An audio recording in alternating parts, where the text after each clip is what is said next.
আসসালামু আলাইকুম রহমতুল্লাহ। সম্মানিত ভিউয়ার্স, আশা করি আল্লাহর রহমতে আপনারা সকলে ভালো আছেন। ভিউয়ার্স, আজকে আমি আপনাদের মাঝে উপস্থিত হয়েছি বিভিন্ন বেসরকারি এমপিভুক্ত স্কুল কলেজের শিক্ষকদের বদলির বিষয় নিয়ে যে একটি পরিপত্র জারি হয়েছিল তার পরিপ্রেক্ষিতে এখানে একটি বৈষম্য লক্ষ্য করা গিয়েছে। কারণ বৈষম্যটি হচ্ছে, যারা এনটিআরসির মাধ্যমে নিয়োগপ্রাপ্ত হয়েছেন বিভিন্ন স্কুল কলেজে এবং যাদের নিবন্ধন সনদ রয়েছেন, সে সকল ইন্ডেক্সধারী শিক্ষকরাই তারা বিভিন্ন স্কুল কলেজে তারা শূন্যপদের বিপরীতে বদলি হতে পারবেন কিছু শর্ত সাপেক্ষে। তবে যারা কমিটির আন্ডারে এবং যারা হচ্ছে নিবন্ধন সনদ ব্যতি রেখে যাদেরকে বিভিন্ন স্কুল কলেজে যারা নিয়োগ পেয়েছিলেন তাদের ক্ষেত্রে বদলির বিষয় নিয়ে কোনো এখনও সুরাহা হয়নি।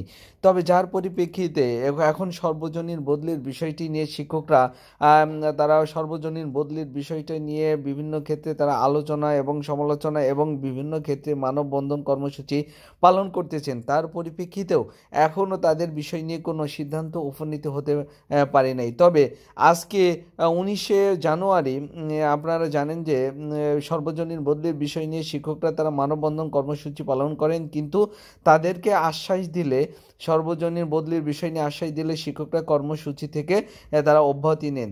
চলুন বিস্তারিত জেনে নেওয়া যাক। আর বিস্তারিত জানতে আমার চ্যানেলের সাথেই থাকুন। তবে ছোট্ট একটি রিকোয়েস্ট, আপনি যদি আমার চ্যানেলে নতুন হয়ে থাকুন তাহলে চ্যানেলটি সাবস্ক্রাইব করুন এবং পাশে থাকা বেল আইকনটি বাজিয়ে দিন। শিক্ষা মন্ত্রণালয়ের কর্মকর্তাদের আশ্বাসে শূন্যপদে সর্বজনীন বদলির দাবিতে জাতীয় প্রেস ক্লাবের সামনে অবস্থান ও লং মার্চ কর্মসূচি স্থগিত করা হয়েছে।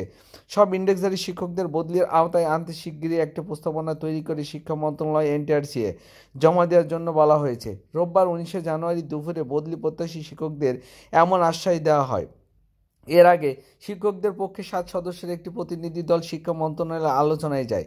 পরে মন্ত্রণালয়ের অতিরিক্ত সচিব হুমায়ুন কবির ইন্ডেক্সধারী সব শিক্ষকদের বদলির দাবির বিষয়টি শুনেছেন এবং শিক্ষকদের বদলির আওতায় আনা হবে বলে আশ্বস্ত করেন। তবে একই সঙ্গে সব ইন্ডেক্সধারী শিক্ষকদের কিভাবে বদলির আওতায় আনা যায় দ্রুত সময়ের মধ্যে তার একটি প্রস্তাবনা তৈরি করে মন্ত্রণালয় ও এনটিআরসি চেয়ারম্যানের কাছে জমা দিতে বলেছেন। শিক্ষা মন্ত্রণালয়ের কর্মকর্তা দ্রুত সময়ের বদলির বিষয়টি নিয়ে আলোচনা করবেন এবং পদক্ষেপ নেবেন বলে জানিয়েছেন। এ সময় এনটিআরসি চেয়ারম্যান মোহাম্মদ মফিজুর রহমান বলেছেন, বর্তমানে জারিকৃত বদলি নীতিমালার কিছু সংশোধন করলেই বদলি বিষয়ক সমস্যার সমাধান হবে। এর আগে সকালে জাতীয় প্রেস ক্লাবের সামনে থেকে অবস্থান কর্মসূচি পালন করেছেন শিক্ষকেরা জানিয়েছে, বর্তমান সরকার এনটিআরসি এর সুপারিশপ্রাপ্ত শিক্ষকদের বদলি প্রজ্ঞাপন জারি করেছে, যার নিরসন নয়, বৈষম্য সৃষ্টি করে শিক্ষক কর্মচারীদের হতাশ করেছে। তাই সর্বজনীন বদলি প্রজ্ঞাপন জারি করতে হবে। তারা জানান, এমপিভুক্ত হাজার শিক্ষক নিজ নিজ এলাকা থেকে কয়েকশো কিলোমিটার দূরে সামান্য বেতনে চাকরি করে আসছে। দূরে চাকরি করায় তাদের নানা ধরনের সমস্যা, মানসিকভাবে তারা হতাশাগ্রস্ত হয়ে পড়ছেন বলে তারা বিভিন্ন পাঠদানে তাদের সমস্যা হচ্ছে এবং তাদের পরিবারের কেউ মারা গেলে সেখানে জানাজা দাফন কাফন আর অংশগ্রহণ করতেও তাদের মানে কষ্ট হয় এবং তারা সঠিক সময়ে সেখানে উপস্থিত হতে পারেন না। তবে 2021-এর এমপিও নীতিমালার আগে সব এমপিও নীতিমালা এমপিভুক্ত ইন্ডেক্সধারী শিক্ষকদের বদলি চালুর বিষয়টি উল্লেখ ছিল, কিন্তু বর্তমানে 1 আগস্টে শুধুমাত্র এনটিআরসির সুভাষপ্রাপ্তদের বদলির বিষয়টি নিয়ে যে প্রজ্ঞাপন জারি হয়েছিল।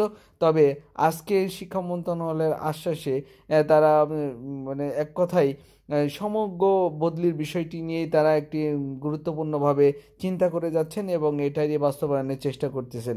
তবে ভিউয়ার্স, আমরা যারা আমার সাথে ছিলেন তাদেরকে সাথে থাকার জন্য অসংখ্য ধন্যবাদ। তবে আরও বিস্তারিত জানতে যারা এখনও আমার চ্যানেলটি সাবস্ক্রাইব করেনি, অতি দ্রুত চ্যানেলটি সাবস্ক্রাইব করুন এবং পাশে থাকা বেল আইকনটি বাজিয়ে দিন। সকলকে ধন্যবাদ। আসসালামু আলাইকুম।